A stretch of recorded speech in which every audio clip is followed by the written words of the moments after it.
It's looking like more of the same. Spend more to invest more is really just looking like spend more to spend more. The government really owes kind of an explanation to Canadians on why there hasn't been action taken so far. A top minister has bailed on cabinet again, and the Liberals appear to be delaying the budget again.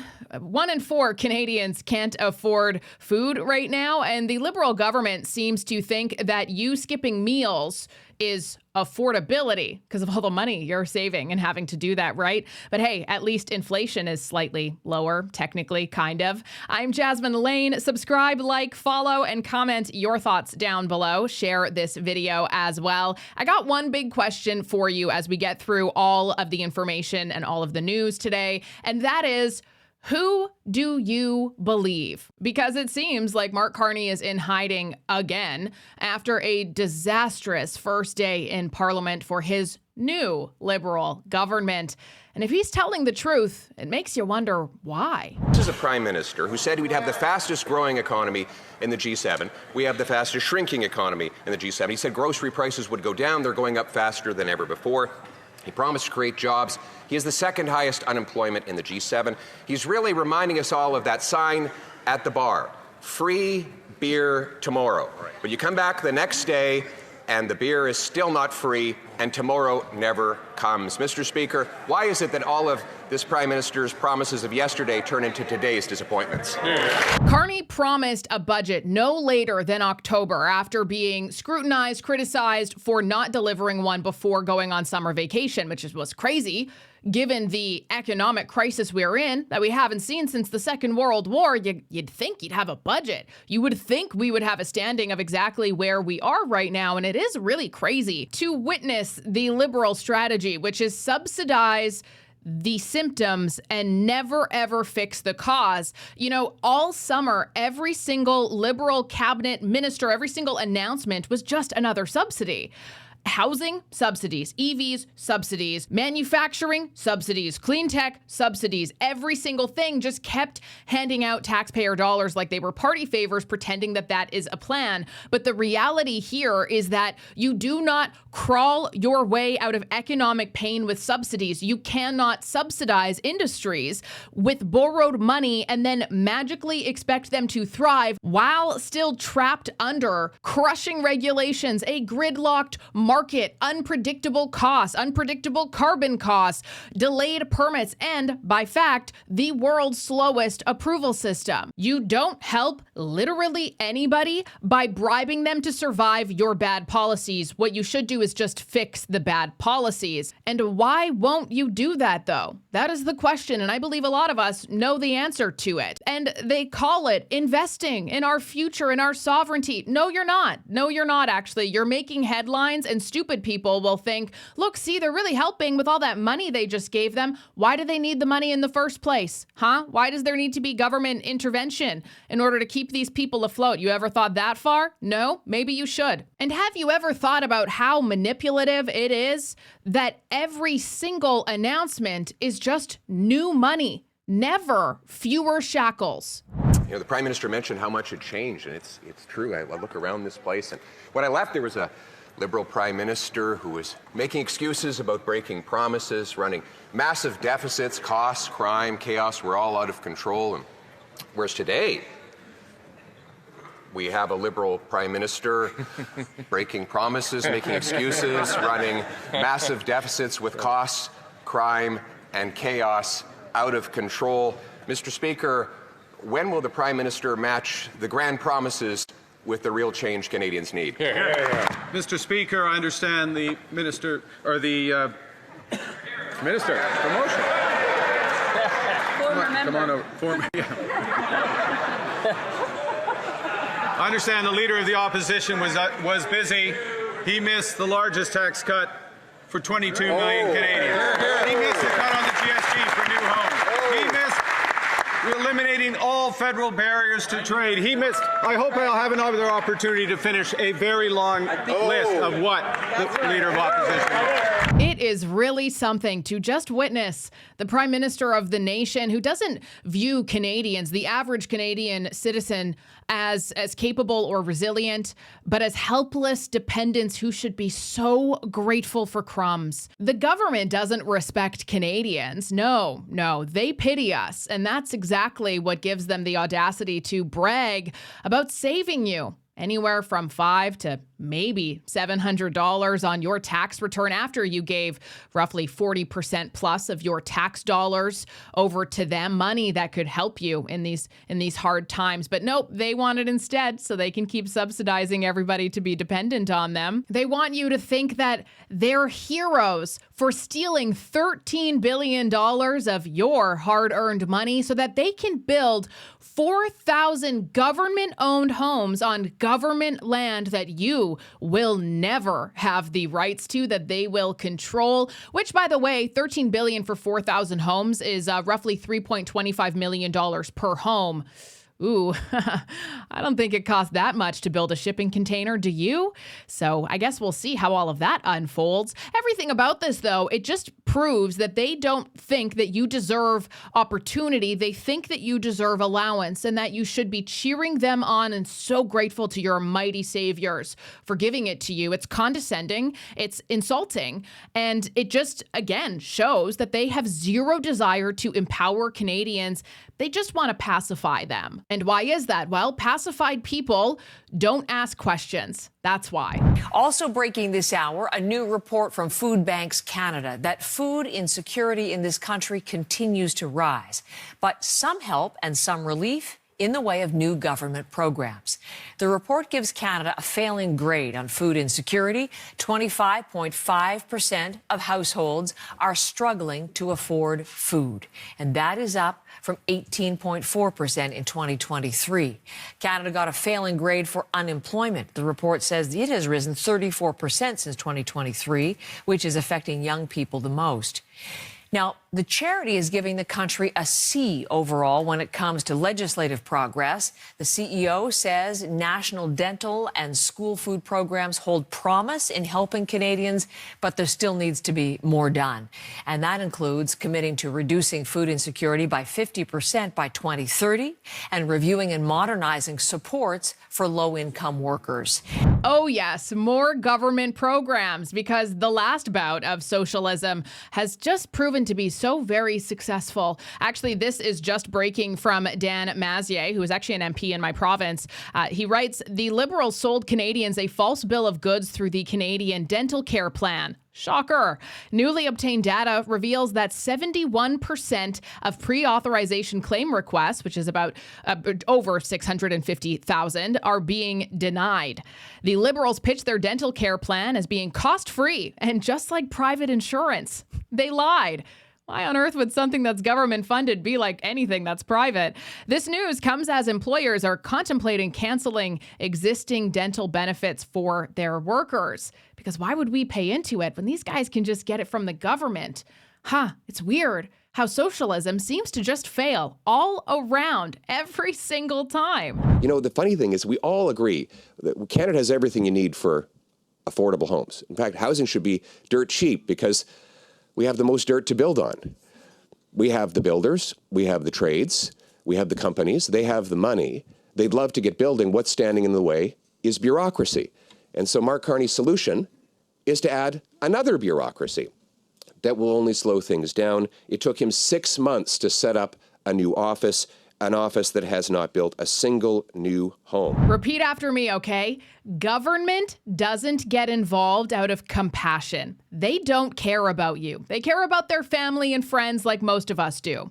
They don't care about the little guy.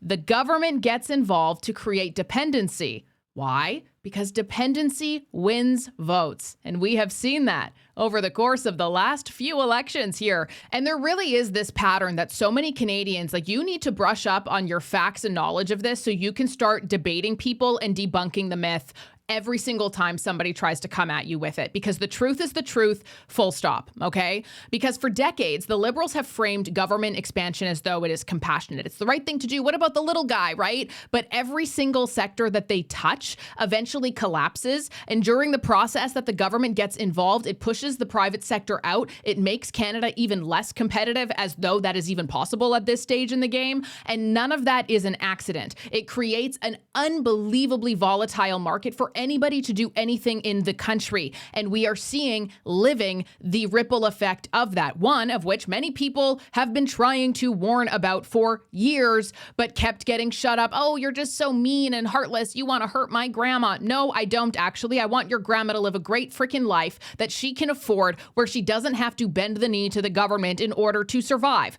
That would be great. And here is how they do it. They invent a moral crisis. Oh, it's unfair. Oh, well, 0.5% of Canadians don't have access to this, so the government needs to be involved. The private sector is failing. It's your basic needs, so the government's gonna help you out there. They then flood it with bureaucracy, red tape, and rules. That in turn makes it harder to operate and less profitable. We saw that with $10 a day childcare as one example. That causes an actual crisis, because now Canada is even less competitive. There's even more of a hassle and an issue in doing literally anything. Productivity plummets, costs explode, and investment flees. Then they ride in with even more compassionate government money to save and fix the thing that they broke, which then creates dependency on government cash, programs, and approvals, where finally they use that dependency to harvest votes. Oh, the Conservatives are gonna cut all of these things. They're so bad and mean for wanting to cut these programs that have actually made Canada a more volatile market, that are actually doing more harm than good, that have made things more confusing than ever and take even longer than they ever needed to before. Yeah, the Conservatives are gonna cut all of those great things that we manufactured and imposed and lied to you and manipulated you into believing was going to be the end-all be-all of what the future would hold of communism. And that's not policy. That's a political business model, one that has been replicated dozens of times and has proven to fail every single time it is. Canada's annual inflation just came in at 1.9%, which was lower than expected. But what really caught my eye wasn't just the number, it was how differently the media is spinning it. Left-leaning outlets frame this as a positive sign, saying that slowing grocery and gas prices show economic growth cooling, and using words like cautious optimism, moderation. Right-leaning coverage questions the forecasts themselves, saying that this rise fell short of economists' expectations, which might be hinting at a deeper issue being downplayed. This is why I use ground news, because I'm tired of the media telling me what to think and an emotional spin pretending to be journalism in this country. Ground News is a website and app that pulls in thousands of articles every single day and organizes them by story and shows you how they're covered across the political spectrum. It doesn't tell you what to think, rather it shows you why stories are framed the way that they are so that you can use your own opinion. And their blind spot feature shows you stories that your bubble isn't even seeing, because sometimes it's not about what they say, it's about what they don't want you paying attention to. If you want the truth without the drama, go to ground.news/Jasmine to get 40% off their Vantage plan, or you can just scan the QR code on screen. Each subscription directly supports me and Ground News so they can keep helping you get the full story. That's ground.news/Jasmine, because facts matter more than framing. I believe that the headlines surrounding this truly show you how detached the policy class is from real life, because they're calling inflation unthreatening. Meanwhile, food bank usage has quadrupled, 25.5% of households can't afford food, and unemployment has surged. Now, don't get me wrong, rate cuts sound awesome. They're great. Yeah, we really need that right now. However, given the volatility of Canada's economic situation, I actually think that would be a really bad idea right now, and it would be very short-sighted as well, because rate cuts will stimulate borrowing and spending, but that only works when prices are stable, debt loads are manageable, and supply can meet demand. Right now, none of that is true. And while CPI growth has slowed, the price level is still brutally, unfathomably high. Lowering rates doesn't lower existing prices, it just makes new borrowing cheaper. Why would we do that right now? Honestly, it's not going to cut your grocery bill. It's just going to make Carney's debt a little bit cheaper and maybe even entice him to print a little bit more. Very well plugged in with this government. And he was saying that he's been told it's going to be a $100 billion deficit. Now, of course, that can be a bit of a mug's game where you float $100 billion and, it comes in at only $78 billion. Oh boy, we're doing a lot better now than we thought we were. I think that that's the type of game that we're going to keep playing. It was interesting over the weekend. I heard Mr. McKinnon, with Steve McKinnon, with you, Vashi, pretty clearly indicating that there were going to be cuts to the civil service, and it didn't take 2 hours for Mark Carney to be out there talking about, no, it's going to be through attrition. The tail end of the baby boom is all heading for retirement. Everything's going to be fine. The last thing they needed was a nascent war with the civil service unions, and I guess they peeled back from that one at the last second. All that to say that there will be a massive deficit. None of what they've promised is going to change any of that magically. They can keep pointing to Trump and everything else. And now, rumor has it that the budget may not even come until maybe November. I will let you know from my many years in mainstream media prior to starting this channel, if CTV, CBC, or Global are reporting on a rumor, it's because it's not a rumor. It is a fact. Somebody very high up has told them and leaked that information to them. The number is going to be large. I don't think the austerity, to use that word, is going to be necessarily as deep as maybe some people anticipate. How do you think Canadians will react to that? Because do they accept that some of this is necessary and out of control, or do they do as Andrew Scheer was doing earlier, is like, this guy promised to do better, and so far he hasn't? How do you view it? It's looking like more of the same. Spend more to invest more is really just looking like spend more to spend more.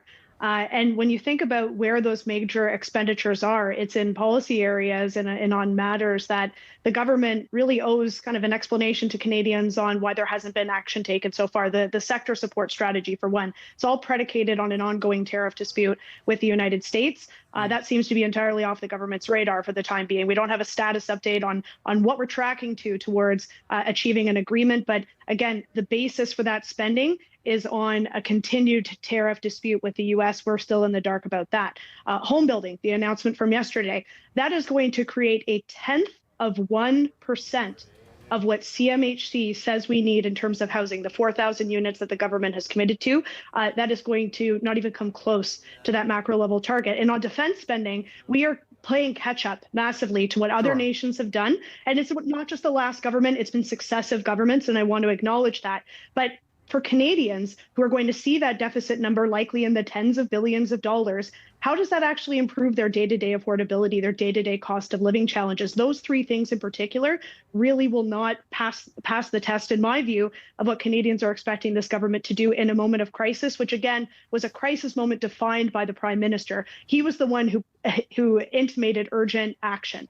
So he can't now walk that back because governing is a lot harder than campaigning. And we have yet another confirmation of a mysterious rumor leaked to the press. Chrystia Freeland, yes, she has officially announced that she is resigning from her role in cabinet and will not run for re-election. Where's all the Liberals talking about wasted money over an election? I'm just waiting for you. I remember you talking about it a lot when Pierre Poilievre decided to run in Battle River Crowfoot. You seem very quiet over this one. And while Mark Carney is on the road in Mexico to discuss strengthening trade relationships with Mexico, even though Mexico said to him a little while ago that they were absolutely not interested in that at all, and their focus was essentially the United States and respecting Kuzma, well, I guess he had enough time to create a fake job for Chrystia Freeland, because not only is she leaving cabinet, she is also going to be Canada's new special representative for the reconstruction of Ukraine, which is now going to be a Canadian government position reporting to the Prime Minister's office, not part of any existing international body like many had previously speculated. And it did not previously exist in Canada's public service structure or foreign service apparatus at all until it was made specifically for her. The one thing that's interesting, though, is it appears as though Freeland will remain an MP, meaning that this is essentially an honorary or envoy role layered on top of her seat. Kind of sounds like a fake job because the facts are it carries no statutory authority, no defined department, no real mandate beyond a very vague representation. Canada, by the way, is not even remotely leading any formal Ukraine reconstruction coalitions. Those frameworks are actually run a lot by the United Nations and their Ukraine facility, the World Bank, the G7 agency donor coordination platform, that sort of thing. Also, the U.S. State Department, I should mention, it has a really big role in that. Canada's role is not as a coordinator, it's as a financial contributor. Now, this made-up fairy tale job, I'm sure they'll say that she's uniquely qualified because of her past. If you recall, back in the 1990s, I think it was the early 1990s, if I'm wrong, correct me please, that she was a journalist in both Ukraine and Russia. She lived in the region. So they'll say that, you know, she's really good for a role like this. That's why we had to make it. But the real reason why it happened, as far as I'm concerned, is that the only reason why this role exists is because Carney needed it to. It's political. It's not strategic. It's essentially nothing. I think it's pretty obvious that Chrystia Freeland, when she resigned from Justin Trudeau's cabinet, she meant that. I think that she really was done. And then I think there was likely something going on behind the scenes. Mark Carney was somebody of whom she has been very close with since a college or university years. He is the godfather to her son. It makes a lot of sense that something where she was needed in order to help prop him up, make the Canadian people trust him, something to that effect happened.